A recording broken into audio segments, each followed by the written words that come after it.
Hi ಎಲ್ರಿಗೂ ನಮಸ್ಕಾರ. RGS vibes ಸೇವಾವತಿ YouTube ಚಾನಲಿಂದ ನಾನು ನಿಮ್ಮ ರವಿ. ನಾವು ಈ ವಿಡಿಯೋದಲ್ಲಿ ಕರ್ನಾಟಕದಲ್ಲಿರೋ ಗದಗ ಜಿಲ್ಲೆಯ 5 ಟೂರಿಂಗ್ ಪ್ಲೇಸ್ಗಳ ಬಗ್ಗೆ ತಿಳಿಯೋಣ. ಹಾಗಿದ್ರೆ ಮತ್ತೆ ಆ ಕಡೆ ಬನ್ನಿ ನೋಡೋಣ.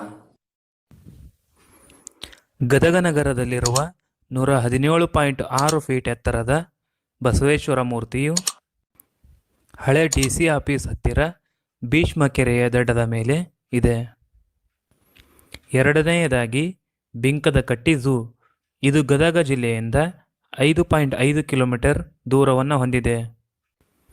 ಇದರ ಪಕ್ಕದಲ್ಲೇ ಸಾಲುಮರದ ತಿಮ್ಮಕ್ಕನ ಉದ್ಯಾನವನವಿದೆ. ಈ ಉದ್ಯಾನವನದಲ್ಲಿ ಮನೋರಂಜನೆಗಾಗಿ ಜಿಪ್ ಲೈನನ್ನು ಕೂಡ ಹಾಕಿದ್ದಾರೆ. ನೀವೊಂದ್ಸರಿ ಭೇಟಿ ನೀಡ್ಬೋದು. ಮೂರನೆಯದಾಗಿ ವೀರನಾರಾಯಣ ದೇವಸ್ಥಾನ. ಇದು ಗದಗ ಬಸ್ ನಿಲ್ದಾಣದಿಂದ 1.5 ಕಿಲೋಮೀಟರ್ ದೂರವನ್ನು ಹೊಂದಿದೆ. ನಾಲ್ಕನೇದಾಗಿ ಲಕ್ಕುಂಡಿ. ಇದು ಗದಗ ಜಿಲ್ಲೆಯಿಂದ 13 ಕಿಲೋಮೀಟರ್ ದೂರವನ್ನು ಹೊಂದಿದೆ. ಇಲ್ಲಿ ಪುರಾತನವಾದ ಬಹಳಷ್ಟು ದೇವಸ್ಥಾನಗಳನ್ನು ಮತ್ತು ಬಹಳಷ್ಟು ಬಾವಿಗಳನ್ನು ನೋಡಬಹುದಾಗಿದೆ. ಐದನೆಯದಾಗಿ ಕಪ್ಪತ್ತಗುಡ್ಡ. ಇದು ಗದಗ ಜಿಲ್ಲೆಯಿಂದ 33 ಕಿಲೋಮೀಟರ್ ದೂರವನ್ನು ಹೊಂದಿದೆ.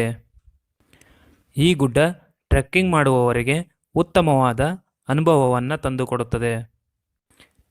ಇನ್ನೊಂದು ಪ್ರಮುಖವಾದ ಜಾಗ ಯಾವುದಂದರೆ, ನೀವು ಯಾವಾಗಲಾದರೂ ಗದಗಿಗೆ ಹೋದಾಗ ಪುಟ್ಟರಾಜ ಕವಿ ಗವಾಯಿಗಳ ಮಠವನ್ನು ಮತ್ತು ತೋಂಟದಾರ್ಯ ಮಠವನ್ನು ಒಂದು ಸಾರಿ ಭೇಟಿ ನೀಡಿ.